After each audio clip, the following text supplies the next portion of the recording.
चलिए आज की इस वीडियो में हम स्टार्ट करने जा रहे हैं अपना स्टैटिस्टिक्स का chapter number 1 introduction of statistics सांख्यिकी का परिचय। ये कक्षा 11वीं की जो स्टैट्स की बुक है आपके पास उसका फर्स्ट चैप्टर है। इस चैप्टर में आपको बेसिक स्टैटिस्टिक्स के बारे में पढ़ना है, क्या होता है उसके बारे में, जो उसकी इंट्रोडक्शन है उसको समझना है।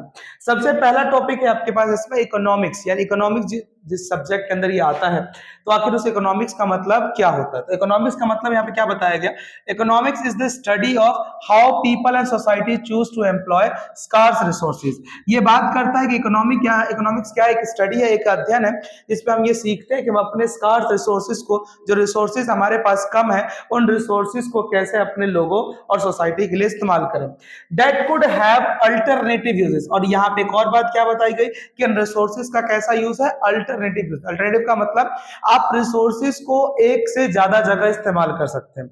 हम इस चैप्टर में जिस रिसोर्स की बात कर रहे हैं, आज के समय में रिसोर्सेज का सीधा सीधा मतलब पैसा होता है, यानी मनी। और हम सभी को पता है कि हम मनी का इस्तेमाल आज के समय में अलग अलग चीजों के लिए कर सकते हैं। अगर मुझे भूख लगी है तो पैसों से भोजन भी मिल जाएगा, अगर मुझे प्यास लगी है तो पैसे से पानी भी मिल जाएगा, कपड़े भी मिल जाएंगे, रहने के लिए घर भी मिल जाएगा, कहीं जाना है तो ट्रांसपोर्ट भी हो जाएगा। यानी हर चीज पैसे से कर सकते हैं, और जिस चीज का एक से ज्यादा उपयोग हो उसको ही हम लोग अल्टरनेटिव यूजेस कहते हैं। तो इसने क्या कहा, इकोनॉमिक एक ऐसा स्टडी है जहां पे लोग ये सीखते हैं कि अपने स्कार्स रिसोर्सेज, यानी जो रिसोर्सेज बहुत कम है, उस रिसोर्सेज को कैसे अल्टरनेटिवली यूज करें in order to produce various commodities and services. और साथ में हम ये भी सीखते हैं कि कैसे इसके मदद से हम अलग अलग प्रकार की वस्तुएं और सेवाओं को बनाएंगे, that satisfy their wants and to distribute them for consumption among various persons and groups in society.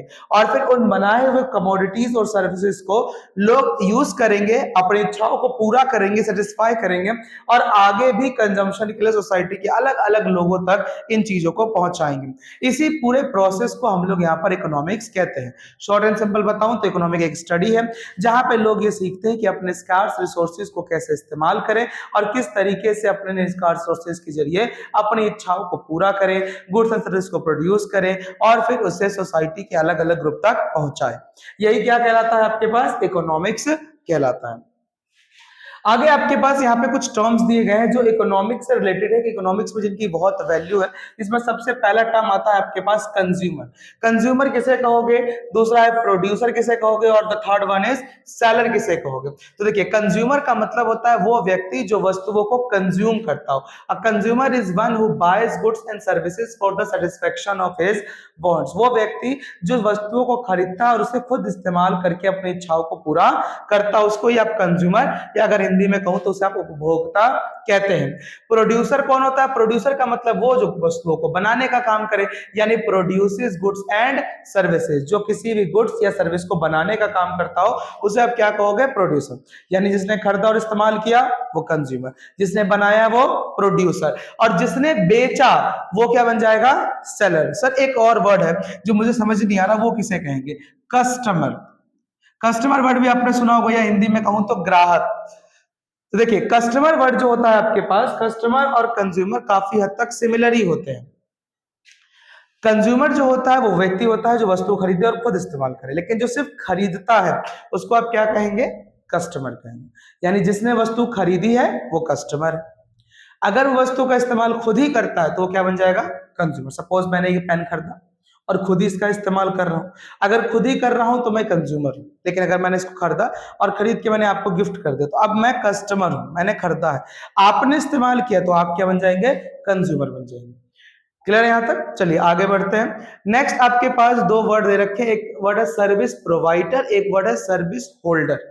Provider कौन होता है और होल्डर कौन होता है। सर्विस प्रोवाइडर का मतलब a service provider is a person who provide some kind of service to other for a payment. जो भी किसी भी तरह की पेमेंट लेकर अपनी सर्विसेज प्रोवाइड करता हो किसी को भी, उसे क्या कहेंगे, सर्विस प्रोवाइडर कहेंगे। एग्जांपल के लिए, a doctor working in his own clinic. आपकी खुद की क्लिनिक, आप वहां पे लोगों का इलाज कर रहे हैं, और इलाज करने के बदले आपको वहां से क्या मिलती है, पेमेंट मिलती है। मतलब जिस भी काम को आप कर रहे हैं उस काम को करके अगर आपको सामने वाला पेमेंट देता है तो आप क्या है, service provider.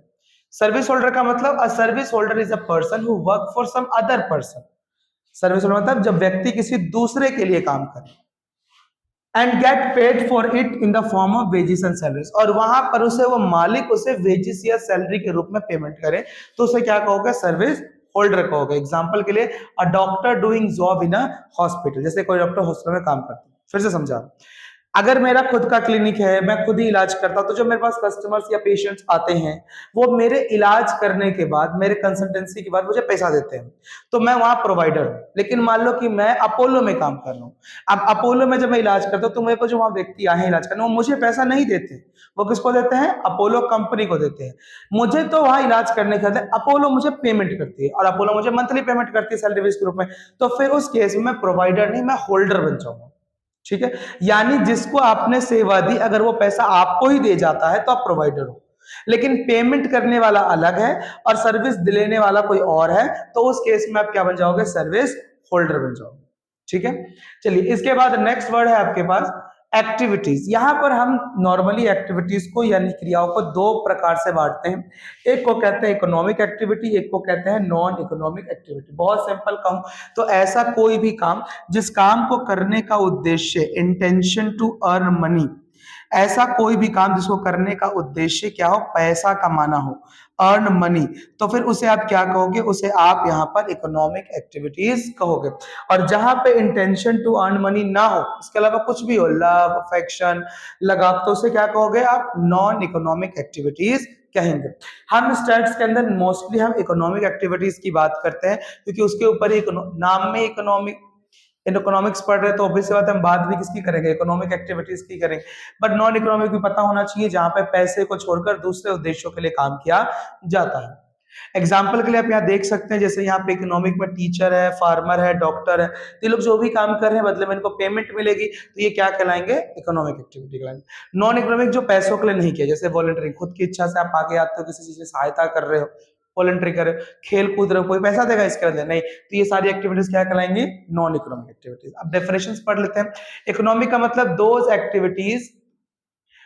activities which increase the flow of income in the economy are called economic activities। ऐसा कोई भी काम जो हमारे देश की इकोनॉमी में इनकम का फ्लो बढ़ाता हो उसे आप क्या कहोगे, इकोनॉमिक एक्टिविटीज कहोगे।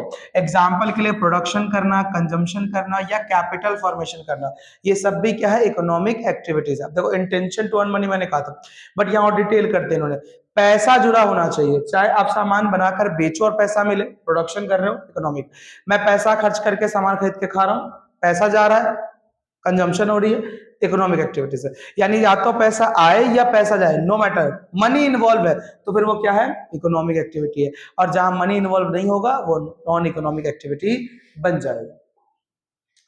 आपके पास अगली डेफिनेशन नॉन इकोनॉमिक एक्टिविटीज की है। नॉन इकोनॉमिक का मतलब क्या, those activities which do not increase the flow of income, जो आपके देश में इनकम का फ्लो नहीं बढ़ाता उसे क्या कहोगे, नॉन इकोनॉमिक एक्टिविटी कहेंगे। जैसे एग्जांपल के लिए a doctor treating his child at home, एक डॉक्टर घर पे अपने बच्चे का इलाज कर रहा है, मतलब उसके दोस्तों कोई पेमेंट फीस नहीं मिलने वाली, पैसा इन्वॉल्व नहीं है, लगाव प्रेम अपने बच्चे से कर रहा है, तो ये क्या बन जाएगी, नॉन इकोनॉमिक एक्टिविटी बन जाएगी।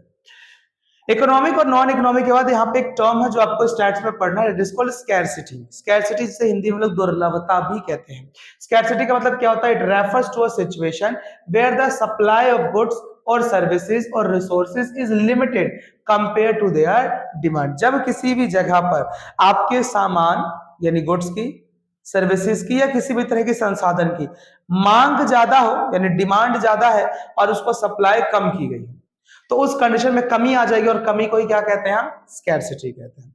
स्कैरसिटी एक ऐसा रूट कॉज है जिसकी वजह से देश में इकोनॉमिक प्रॉब्लम्स जन्म लेती हैं, यानी आर्थिक समस्याओं का जन्म यहीं से होता है। नॉर्मली इकोनॉमिक प्रॉब्लम्स क्या होती है, तो हमारे पास इकोनॉमिक प्रॉब्लम्स तीन हैं जो आपको ध्यान रखनी है। पहली, अनलिमिटेड वांट्स, हम लोगों की इच्छाएं अनगिनत है, उस इच्छा को पूरा करने के लिए जो संसाधन लगते हैं, रिसोर्सेज लगते हैं, वो लिमिटेड है। और तीसरी सबसे इंपॉर्टेंट चीज, उन संसाधनों का एक से ज्यादा प्रयोग है। तो एक तो हमारी इच्छाओं का बहुत ज्यादा होना, दूसरा उन इच्छाओं को पूरा करने के संसाधनों का कम हो जाना, और तीसरा जो है संसाधन उसका एक से ज्यादा उपयोग होना। ये तीनों ही क्या है, इकोनॉमिक प्रॉब्लम। इसका जन्म ही क्यों हुआ? क्योंकि रिसोर्सेज की कमी थी, स्कैरसिटी थी। अगर स्कैरसिटी नहीं होती तो कभी ये समस्या भी नहीं आती। अगर आपका अथाह संपत्ति हो, पैसा बरस रहा हो, तो भाई जितनी इच्छाएं हो सब पूरी होती रहेंगी। Unlimited money is equals to unlimited wants, कोई समस्या नहीं। लेकिन क्योंकि आपकी इच्छाएं तो अनगिनत है पर उतना पैसा अनगिनत नहीं है, तो यही एक समस्या का जन्म है, और इसके बाद ही फिर ये दो प्रॉब्लम के सामने देखने को मिलती है। चलिए अब आगे आज के चैप्टर में अगला टॉपिक आएगा स्टैटिस्टिक्स की, बात करेंगे सांख्यिकी। जो अभी तक आपने इकोनॉमिक समझा, इकोनॉमिक प्रॉब्लम समझा, स्कैरसिटी समझा, उन चीजों को ही जब हम न्यूमेरिक डेटा में या प्रेजेंटेशन वैल्यूज पे आते हैं, आकलन करने निकलते हैं, तो उसको ही हम स्टैटिस्टिक्स कहेंगे। नॉर्मली यहाँ पे स्टैट्स को हम लोग दो सेंसेस यानी दो अर्थों में पढ़ते हैं। एक को कहते हैं सिंगुलर सेंस, एक को कहते हैं प्लूरल सेंस। सिंगुलर सेंस का मतलब जहां पे आप स्टैट्स को नंबर्स में बांट दें। Statistics in singular sense means the science of collection, जहां पे हम डेटा को कलेक्ट करने की बात करें, कलेक्ट करने के अलावा उसको ऑर्गेनाइज, प्रेजेंट, एनालाइज, इंटरप्रेट, और किस फॉर्म में? न्यूमेरिकल डेटा यानी नंबर्स में करें। आपने डेटा कलेक्ट कैसे किया, आपने डेटा ऑर्गेनाइज कैसे किया, प्रेजेंट कैसे किया, एनालाइज कैसे किया, इंटरप्रेट कैसे कर रहे हो, ये सब कुछ क्या कहलाता है? सिंगुलर सेंस कहलाएगा स्टेट्स का। सिंगुलर सेंस के अंदर आपके जो ये नाम यहाँ पे भी आपको लिखे पड़े हुए, कलेक्शन, ऑर्गेनाइजेशन, प्रेजेंटेशन, एनालिसिस और इंटरप्रेशन, असल में आप स्टेट्स में यही सब कुछ आगे पढ़ने वाले हो। अगर आप अपनी बुक उठाकर देखोगे और उसके थोड़े चैप्टर का कंटेक्स्ट पढ़ोगे तो कहीं ना कहीं वहां चैप्टर के नाम भी यही मिलेंगे, collection of data, organisation of data, presentation of data, analysis of data और इंटरप्रिटेशन ऑफ डाटा। यहाँ पे हम एक एक करके इन सभी स्टेप्स को सीखेंगे और आखिरी स्टेप इंटरप्रिटेशन ऑफ डाटा तक जाएंगे। टोटल हमें ये सारे पांचों स्टेप सीखने हैं। अब एक एक करके इनकी बात कर लेते हैं कि सब में क्या क्या होता है। तो सबसे पहले आपने कहा था sir collection of data. Collection of data का मतलब the foundational step where data is gather to investigate a specific problem, जहां पे हम डाटा को इकट्ठा करते हैं यानी आंकड़ों को जमा करते हैं, ये पहला स्टेप होता है। और इसमें नॉर्मली दो तरह के सोर्सेस होंगे, एक को कहेंगे हम लोग यहाँ पर प्राइमरी सोर्सेस और एक को कहेंगे हम लोग यहाँ पर सेकेंडरी सोर्सेस। प्राइमरी का मतलब प्राथमिक स्रोत, जब पहली पहली बार डाटा कलेक्ट हुआ तो प्राइमरी सोर्स, जैसे कि सर्वे लेकर के, इंटरव्यू करके, प्राइमरी सोर्स। सेकेंडरी सोर्स जो डाटा पहले से है, कोई रिपोर्ट, कोई पब्लिकेशन पहले से, बस उसे हमने अपने हिसाब से इस्तेमाल किया। अब इन पे डिटेल में बाद जब हम कलेक्शन ऑफ डाटा पढ़ेंगे तब वो हम करेंगे। अभी फिलहाल आपको ये समझना है कि दो स्टेप्स थे, प्राइमरी और सेकेंडरी, जिससे हम डाटा कलेक्ट करते हैं, और ये सबसे पहला स्टेप स्टेट्स का होता है इन सिंगुलर सेंस। कलेक्शन के बाद अब एक बार आपने इकट्ठा कर लिया, अब उसको छाटोगे ना, अलग अलग टेबल, अलग अलग चीजों में इकट्ठा करोगे, तो अगला स्टेप ही क्या होगा? ऑर्गेनाइजेशन ऑफ डाटा, जहां पे आप collected raw data is often unorganised and complex, जहां डाटा को हम अनऑर्गेनाइज और जो कॉम्प्लेक्स नेचर का था उन सभी डाटा को एडिट करेंगे, क्लासिफाई करेंगे, अलग अलग ग्रुप्स में डिवाइड करेंगे, टेबल्स वगैरह बनाएंगे, कॉलम या रोज के हिसाब से समझाएंगे, ताकि थोड़ी क्लैरिटी आ सके और डेटा भी जो है वो हमें थोड़ा समझ में आ सके कि भाई बातचीत क्या चल रही है। ठीक है, इसके बाद नेक्स्ट पॉइंट आता है आपके पास प्रेजेंटेशन। एक बार आपने डेटा कलेक्ट कर लिया, फिर उसको बांट भी लिया, ऑर्गेनाइज भी कर लिया, तो उसमें क्लासिफिकेशन भी हो गई। अब अगला स्टेप है प्रेजेंटेशन। उस डाटा को प्रेजेंट करेंगे। प्रेजेंट क्यों करना है? देखो हर कोई पढ़ा लिखा नहीं होता, तो हर कोई आपके टेक्सुअल डाटा को पढ़ नहीं सकता, यानी जो आपने लिख दिया वो नहीं पढ़ पाएगा, तो कुछ ऐसे तकनीक लानी पड़ेगी जिससे उस डाटा को समझना आसान हो जाए। जैसे आप लोग कभी क्रिकेट मैच देखते होंगे तो जरूरी ना हर कोई पढ़ा लिखा हो, तो वहां पे अलग अलग देखते हो डायग्राम, बार ग्राफ्स और अलग अलग तरह के बार्स का इस्तेमाल करके वो समझाने का प्रयास करते हैं। तो वही यहाँ पे वर्जन ऑफ डाटा में करेंगे। आपने सब पढ़ रखा है, इसमें आप डायग्राम बनाएंगे, चार्ट बनाएंगे, ग्राफ बनाएंगे, जिससे ज्यादा आसान हो जाए पढ़ना भी और समझना भी। वही सब कुछ हम लोग प्रेजेंटेशन ऑफ डाटा में सीखने वाले। प्रेजेंटेशन के बाद अगला स्टेप आता है एनालिसिस ऑफ डाटा। एक बार प्रेजेंट भी कर ले तो अब उस डाटा पे आकलन होगा। ये भी आप क्लास 6, 7, 8 में थोड़ा बहुत करके आए हो, यहाँ थोड़ा डिटेल में और पढ़ेंगे, जिससे हमें उस डाटा को समझ में आएगा। इसमें हम एवरेज निकालना सीखेंगे। एवरेज का मतलब आप यहाँ पे मीन, मोड, मीडियन, इन सभी चीजों को निकालने के बारे में ज्ञान प्राप्त करेंगे। फिर साथ में परसेंटेज वगैरह, कोरिलेशन, रिग्रेशन, स्टैंडर्ड डेविएशन, ये कुछ टॉपिक्स हैं, अभी आप स्टैट्स में आगे पढ़ेंगे, घबराइएगा नहीं, बट ये सभी कुछ आप यहाँ पे करना सीखते हैं। इसको ही क्या कहते हैं? Analysis of data. एक बार आपने एनालाइज कर लिया, एवरेज निकाल लिया, तब उससे जो रिजल्ट बना उसको इंटरप्रेट करेंगे। तो आखिरी स्टेप आता है इंटरप्रिटेशन ऑफ डाटा, जिसकी मदद से हम फैसले ले सकते हैं, पॉलिसीज बना सकते हैं। तो इन सभी चीजों में आपको इंटरप्रिटेशन ऑफ डाटा जो है वो हेल्प करेगा। इसके बाद नेक्स्ट अब आता है आपके पास स्टैटिस्टिक्स एंड फ्लोरेसेंस। फिर से एक बार रिवाइज कर देता हूं, मैंने जो सिंगुलर जो पढ़ा है, सिंगुलर का मतलब डाटा को कलेक्ट करना, ऑर्गेनाइज करना, फिर उसके बाद प्रेजेंट करना, एनालाइज करना और इंटरप्रेट करना, सब कुछ न्यूमेरिक फॉर्म में हो रहा था। इसको ही हम लोग सिंगुलर सेंस कह रहे थे। फिर प्लूरल सेंस का मतलब जहां पे हम डेटा की अकेले की बात ही ना करें, हम डाटा की हमेशा एग्रीगेट यानी टोटलिटी की बात करेंगे। एक मतलब कोई डाटा नहीं, जैसे अगर मैं एग्जांपल के आपको कहूं, अ काउ हैज 4 लेग्स, एक गाय है उसकी जो है वो 4 टांग है, ये कोई स्टैट्स नहीं है, ये फैक्ट होगा, ठीक है, एक बात हो गई। डाटा तभी माना जाएगा कि वो स्टैट्स है जब वो एग्रीगेट हो, यानी मैं एक गाय की बजाय बहुत सारी गाय ले आऊं, 100 काउस, और 100 काउस में मैं आपसे कहूं कि 100 गाय हैं और 100 गाय के हिसाब से 100 इंटू 4 यानी टोटल 400 लेग्स है। तो अब ये थोड़ा बहुत स्टैट्स माना जाएगा कि कुछ ना कुछ आपने एग्रीगेट की बात करी है, यानी हमेशा कोई भी सिंगल डाटा स्टैट्स नहीं होगा। Which can be place in relation to one another, और वो हमेशा एक दूसरे के साथ संबंध बनाएगा, यानी जो भी हम डेटा लिखेंगे उनमें कुछ ना कुछ रिलेशन होगा, और वो बहुत सारे कारण मल्टीप्लिसिटी ऑफ कॉजेस के साथ अफेक्टेड भी होगा, यानी प्रभावित भी होगा। बहुत सारे ऐसे तर्क होंगे जिसकी वजह से डेटा पे असर भी पड़ेगा, बदलाव होगा, नंबरिक वैल्यू बदल जाएंगी, प्रभाव दिखेगा। तो ये सब क्या कहलाएगा आपका प्लूरल सेंस। यानी जब तक कलेक्शन वलेक्शन की बात करते सिंगुलर था, अब जब डेटा को एग्रीगेट में ले आओगे, उसको देखोगे कि उसमें क्या संबंध है दूसरों में, तो ये सब क्या है प्लूरल सेंस के अंदर काउंट हो जाएगा। प्लूरल सेंस के अंदर जब आप देखते हो तो यहाँ पे आपको ये सारी क्वालिटीज देखने को मिलती है। सबसे पहली क्वालिटी, डेटा कैसा होगा, तो aggregate of facts. Aggregate of facts का मतलब यहाँ जो भी डेटा होगा वो हमेशा समूह में होगा। दूसरा, न्यूमेरिकली एक्सप्रेस, डाटा को नंबर्स में ही एक्सप्रेस किया जाएगा, और यहाँ पे कलेक्शन का एक सिस्टमैटिक मैनर होगा, जो हम कलेक्शन ऑफ डाटा में सीख के आएंगे वो यहाँ पर फॉलो होना चाहिए। इसके अलावा और क्या क्या होगा, तो यहाँ पे एक और बात बोली इसने, collected for a pre determined purpose. मतलब प्री का मतलब पहले, डिटरमाइन निर्धारित, पर्पस यानी उद्देश्य, पहले से निर्धारित उद्देश्य जो है उसके हिसाब से डेटा कलेक्ट किया जाए तो उसे हम लोग प्री डिटरमाइंड पर्पस कहते हैं। यानी डेटा कलेक्ट करने से पहले क्यों कलेक्ट कर रही है उद्देश्य निश्चित होता है। Collected with reasonable standard of accuracy, accuracy मतलब कि डाटा सही है कि नहीं है, तो हमेशा जब डाटा कलेक्ट करते हैं तो एक रीजनेबल एक्यूरेसी का लेवल होता है, उसको ध्यान में रख करके ही कलेक्ट किया जाएगा। ऐसे नहीं कि कुछ भी लिख दिया, एक स्टैंडर्ड, एक ये कि हाँ डाटा जो है सही कलेक्ट हो रहा है, ये बात हमें ध्यान रखनी है। Fact should be comparable and related to each other, जो भी यहाँ पे फैक्ट्स होंगे वो एक दूसरे से हम कंपेयर कर पाएंगे और एक दूसरे से रिलेटेड भी होने चाहिए। Affected by multiplicity of causes, जैसा मैंने कहा कि अलग अलग कारणों से प्रभावित भी होगा। अब बात करते हैं अगला टॉपिक की, that is functions of statistics. Stats के अंदर क्या क्या फंक्शन पाए जाते हैं, यानी क्या क्या गुण होते हैं। तो पहला गुण तो होता है टू सिंप्लीफाई कॉम्प्लेक्स फैक्ट, ये जटिल तथ्यों को सरल बना देता है, यानी जो बहुत कॉम्प्लेक्स डाटा था उसको इजी कर देगा। दूसरा, to present fact in definite form, आप एक निश्चित रूप में सभी चीजों को प्रस्तुत कर पाते हैं, कोई समस्या आपको इसमें नहीं आती है।